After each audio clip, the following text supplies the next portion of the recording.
You know, there was one smart kid that sat at this desk. Why don't we talk about the uses of chalkboard paint?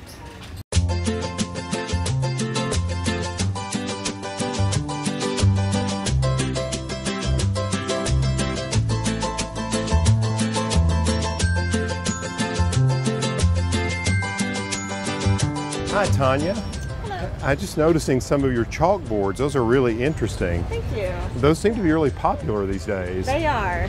People like upcycling and taking old things and turn into I think something useful. the whole upcycling trend is great. How do you find that a lot of people are using these chalkboards? They make a good honey-do list for husbands. It's easier to write it than to say it, I think. And say it over and over and over. If you write it down, it's there, yeah. Right. And then with my kids, we'll just write little messages to them, love you, have a good day. Right. So That's it's sweet. good for that. I guess also they're very handy to have in the kitchen where you could write a grocery list on. Yeah. It's very good. Now, do you actually make the boards themselves? No, what I do is I go around and find old frames.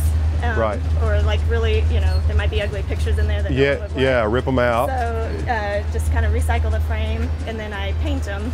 So that's kind of a process. And then I buy the boards here and do 3 layers of the chalkboard paint there. So what kind of board do you start with? Is it just a piece of plywood? Yeah.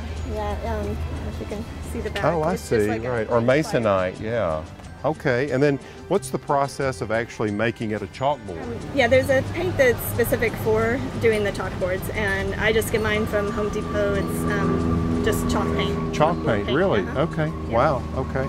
Basically, you just got to make sure your board's clean, and then do 3 layers, so you're just applying one, waiting for it to dry. I see. And then it dries very quickly, I would think. It does. I usually wait a couple hours before going back and doing another layer. Now, Tanya, this is chalkboard paint, but you also use a chalk paint to get these really wonderful vintage finishes on your frame. Right, it's 2 different things and 2 different processes. So the chalkboard paint, pretty simple. Right. It's just basically 3 layers. 3 coats, let them dry in between. And then there's chalk paint, which is an awesome product because it will go over anything. It'll go over metal, concrete, anything. Anything that's even been, more of a smooth finish, where typically you can't paint over something unless you've sanded it down and kind of roughed it up a little bit. This is chalk paint. I used Annie Sloan chalk paint. You have to wait for it to dry. It takes 2 to 3 layers typically for what I do. But then when you get done getting the finish you want, you can go back and sand it to get this kind of shabby chic look. It's good looking, that's excellent. They also have a wax. So I just go over that at the end. And the wax just adds to the vintage quality? It'll kind of change the look, so there's a clear wax or a dark wax. Right. And on this one I use a little bit of the dark wax to just give it a little bit sort of tone down the bright white. Right. Very good. Well, these are great ideas. Thank you so much for sharing them with us. Thank you.